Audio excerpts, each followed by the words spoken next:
Hello friends, नमस्कार, good morning. कैसे हैं आप लोग? मैं आशा करता हूँ कि सब लोग कुशल मंगल और स्वस्थ और मस्त भी होंगे। ठीक है, तो चलिए, मैं यहाँ पे डेली करंट अफेयर का वीडियो लाता हूँ और आज मैं पढ़ाऊँगा 5 जुलाई का जो भी इंपॉर्टेंट क्वेश्चन है उसको मैं यहाँ पे बताऊँगा, और जो उससे रिलेटेड उससे रिलेटेड जो मैप है मैं उसको दिखाऊँगा, क्योंकि मैं यहाँ मैप के साथ करंट अफेयर पढ़ाता हूँ। ठीक है, तो हो सकता है कि आज क्वेश्चन कम हो, तो आप घबराइएगा मत, क्योंकि प्रश्न मैं अच्छे लाया हूँ। ठीक है, और उससे रिलेटेड जो जानकारी हो मैं उसको बताता चलूँगा। और चलिए, आपका स्वागत करता हूँ CM क्लासेज में, और यहाँ पे आपको डेली करंट अफेयर्स की वीडियो मिलती है। ओके, तो देने करते हुए शुरू करते उससे पहले मैं आपसे रिक्वेस्ट करूँगा कि आप वीडियो को ज़्यादा से ज़्यादा लाइक, शेयर और सब्सक्राइब करना ना भूलें, प्लीज़। चलिए, आपका पहला प्रश्न यहाँ पे देख लेते हैं। एससीओ से संबंधित प्रश्न है, क्योंकि आपको पता है कि एससीओ 2023 की अध्यक्षता भारत कर रहा है। ठीक है, इस बात को ध्यान रखिएगा। एससीओ यानी कि सहयोग जो संघाई कोऑपरेशन जो ऑर्गेनाइजेशन है उसकी अध्यक्षता 2023 में भारत कर रहा है। भारत ने G20 की भी अध्यक्षता की है इस बार, तो इस बात का थोड़ा सा आप ध्यान रखेंगे।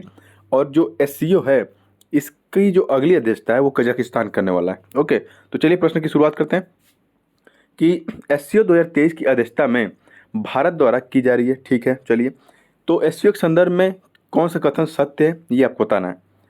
क्या यह एससीओ जो है वो विश्व के 40% लोगों का प्रतिनिधित्व करता है, और साथ ही साथ क्या वैश्विक अर्थव्यवस्था का ये 1/3 हिस्सा कवर करता है? तो ये पहला कथन सही है।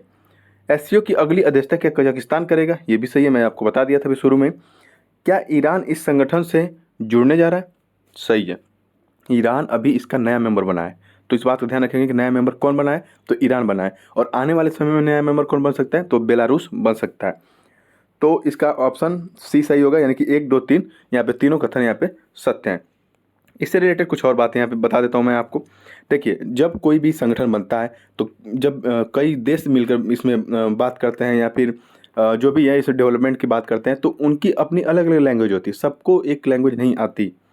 तो अभी जो है एससीओ में चाइनीज लैंग्वेज का ज़्यादा इस्तेमाल होता है। तो भारत ने क्या कहा कि हमें कन्वर्सेशन करने में बहुत दिक्कत होती है, लोगों को भी दिक्कत होती है, पड़ोसी देशों को भी दिक्कत होती है, तो हम अपने देश से एक ऐप है जो एआई बेस्ड है, यानी कि आर्टिफिशियल इंटेलिजेंस बेस्ड है, जिसका नाम है भाषिणी। ठीक है, मैं उसको यहाँ पे इंट्रोड्यूस करता हूँ, और मैं चाहूँगा कि इसके सहयोग से इसमें सहयोग दिए सब लोग दें, और मैं इसको डेवलप करूँगा जिससे कि लोग कन्वर्सेशन सही से कर लें, आपस में बातचीत कर लें कि क्या विकास करना है, क्या नहीं करना है, क्या आगे कदम हो, क्या नहीं। जब भाषा ही नहीं समझ में आएगी तो ये सम्मेलन करने का क्या फ़ायदा है? तो ये इसलिए एआई बेस्ड भाषिणी ऐप का शुभारंभ किए हैं प्रधानमंत्री नरेंद्र मोदी जी। ठीक है, अगर आपसे पूछे कि एससीओ का थीम क्या है इस बार का 2023 का, तो एससीओ का 2023 का थीम है सिक्योर। ठीक है, सिक्योर, और इसका फुल फॉर्म यहाँ पे दिया गया है सिक्योर का: security, economic development, connectivity, unity, respect for sovereignty and territorial integrity and environment protection.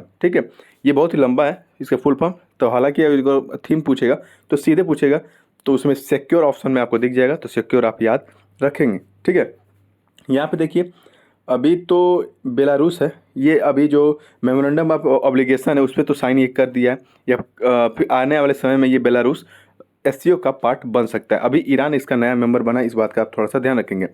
SCO में सहयोग करने के लिए कोई भी बात होती है तो एक सिद्धांत दिया जाता है। एससीओ में सहयोग करने के लिए 5 सिद्धांत यहाँ पे दिए गए हैं, और वो 5 सिद्धांतों के जो स्तंभ है यानी कि पिलर है, उनकी मैं बात यहाँ बता दे रहा हूँ। स्टार्टअप को बढ़ावा देना है, इनोवेशन को बढ़ावा देना है। ठीक है, स्टार्टअप के साथ इनोवेशन को बढ़ावा देना है। जो ट्रेडिशनल मेडिसिन्स हैं उनको ज़्यादा से ज़्यादा आगे ले जाना है, क्योंकि ट्रेडिशनल मेडिसिन पहले भी जब यूज होती थी तो बहुत ही इफ़ेक्टिव होती थी। ठीक है, तो वो शुद्धता से भरी हुई होती थी, तो ट्रेडिशनल मेडिसिन को आगे बढ़ाना है। ठीक है, और जैसे कि डिजिटल इनक्लूशन है, जैसे कि सभी लोगों को ज़्यादा से ज़्यादा जिसके पास भी, ठीक है, बहुत ही ग्रामीण दूर परिवेश में आप देखेंगे तो वहाँ पे लोगों के पास मोबाइल तो होती है, लेकिन डाटा की अवेलेबिलिटी नहीं होती है। बहुत लोगों के पास तो मोबाइल भी नहीं होती है, तो ऐसे लोगों को कनेक्टिविटी प्रदान करना, ये है डिजिटल इंक्लूशन। और यूथ एम्पावरमेंट, यानी कि जो यूथ है उनको आप सशक्त करिए, उनको रोजगार दीजिए। ठीक है, उनको नई दिशा दीजिए, जिससे कि उन्हीं से ही तो समाज का निर्माण होगा, किसी देश का निर्माण होगा। ठीक है, फिर है शेयर्ड बुद्धिस्ट हेरिटेज। जितने भी कह सकते हैं एक तरह से जो एससीओ मेंबर कंट्री हैं, वहाँ पे बौद्ध धर्म का बहुत ही गहरा प्रभाव है, और महात्मा बुद्ध का गहरा प्रभाव वहाँ पे देखने को मिलता है। ठीक है, तो आगे चलते हैं, यहाँ पे देख लेते हैं ये देखिए एससीओ जो मेंबर कंट्री हैं ये इनका मैप है। और यहाँ पे दिखेगा आपको ईरान।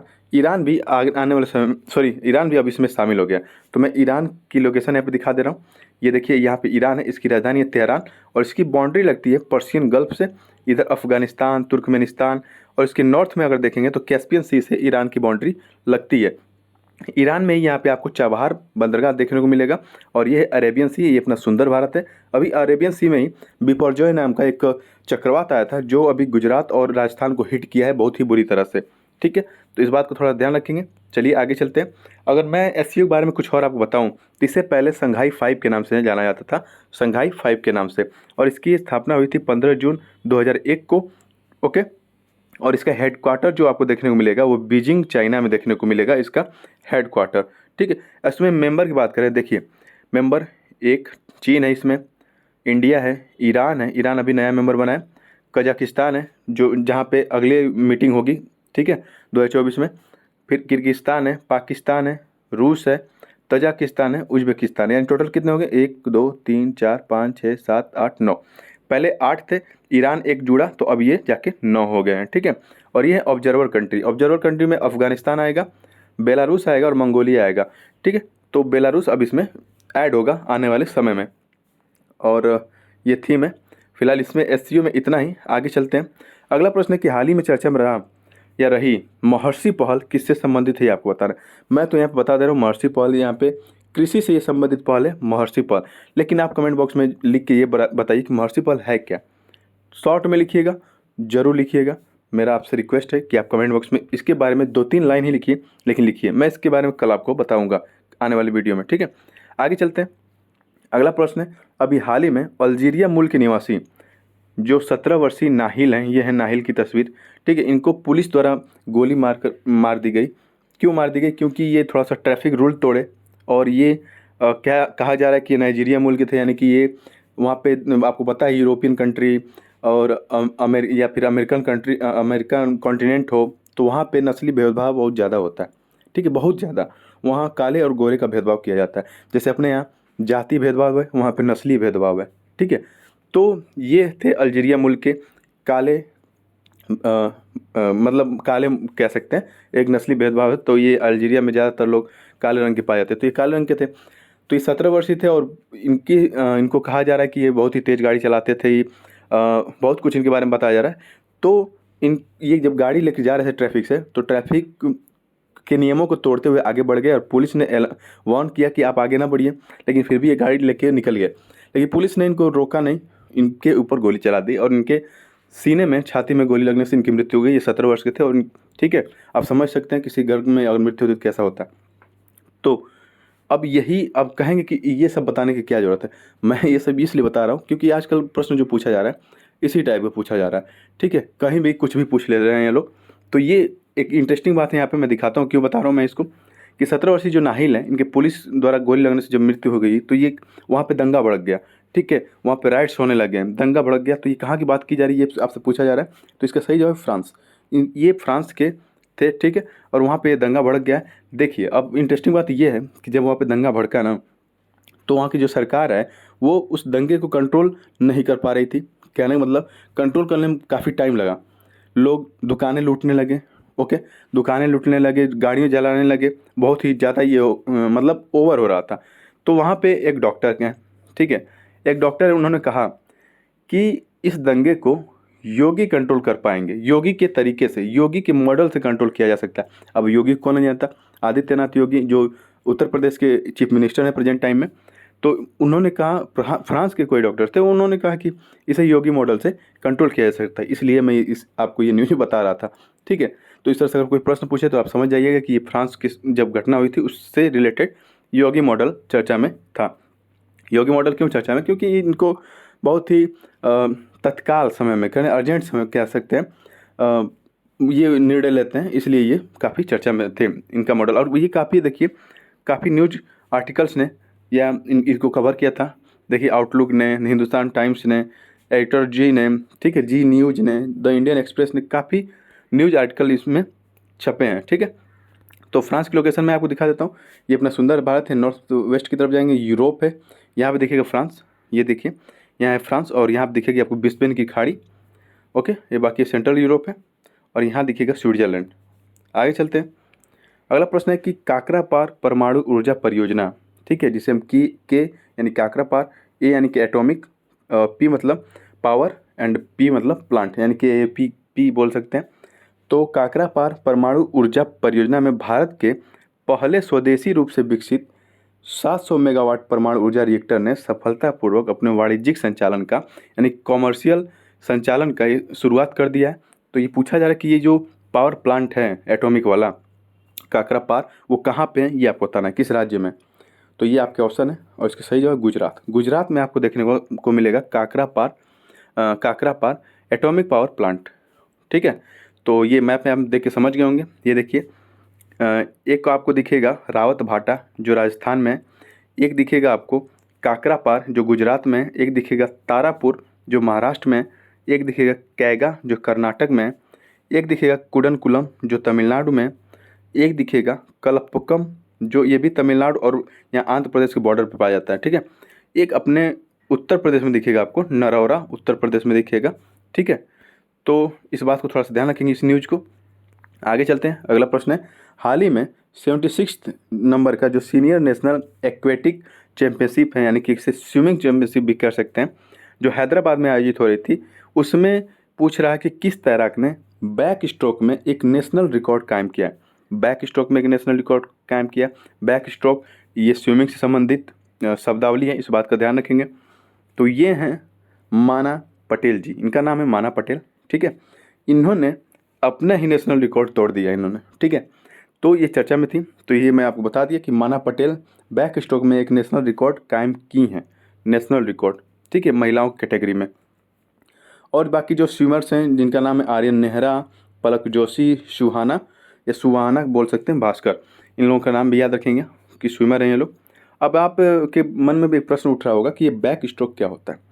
ये बैक स्ट्रोक जो होता है स्विमिंग में जब तैरते हैं तो उस एक तरीका होता है, जैसे कि देखिए ये बंदा जो तैर रहा है सीधे फ्रंट तरीके से, यानी कह सकते हैं सीने की तरफ से तैर रहा है, ब्रेस्ट की तरफ से या चेस्ट की तरफ से कह सकते हैं, तो इसे फ्रंट क्रॉल कहते हैं, ठीक है। ये फ्रंट सीधे तैर रहा है। अगर आप पीठ की तरफ से तैरते हैं यानी पीछे होकर तैरते हैं तो उसे हम बैक स्ट्रोक कहते हैं, ठीक है। और यही प्रश्न में पूछा गया बैक स्ट्रोक, ओके।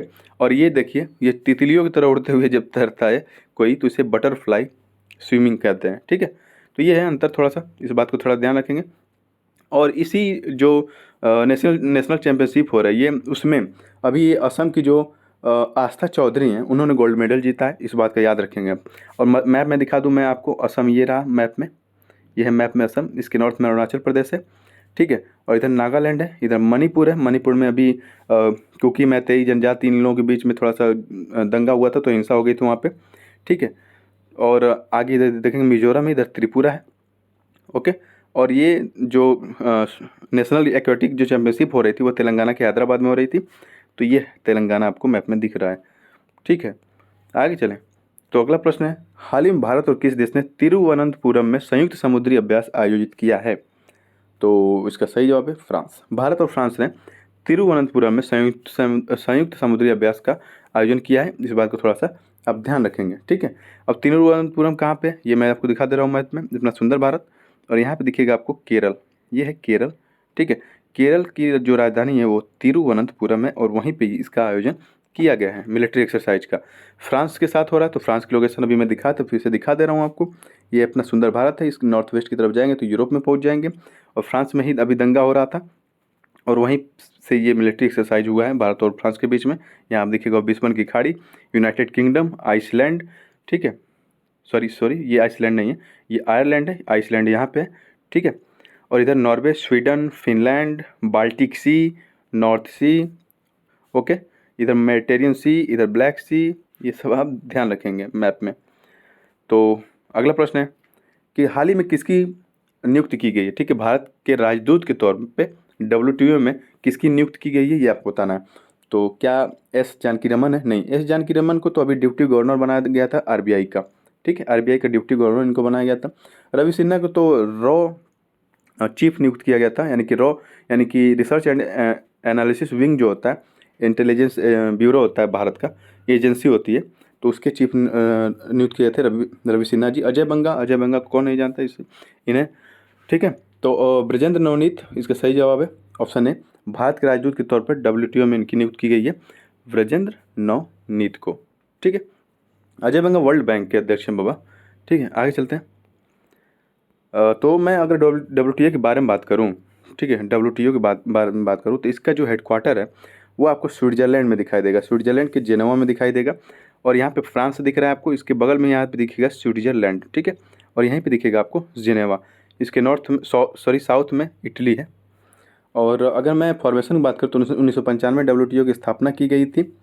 और इसका काम क्या होता है WTO का, यानी कि वर्ल्ड ट्रेड ऑर्गेनाइजेशन इसका फुल फॉर्म होता है। इसका काम होता है कि जो भी इंटरनेशनल ट्रेड से संबंधित समस्याएं हैं, टैरिफ से संबंधित जो समस्याएं हैं, उनको डिजॉल्व करना होता है यहाँ पे। ठीक है, कम से कम टैरिफ लगाना होता है। चलिए आगे चलते हैं। फिलहाल आज के करंट में इतना ही, और अगली वीडियो में मिलेंगे।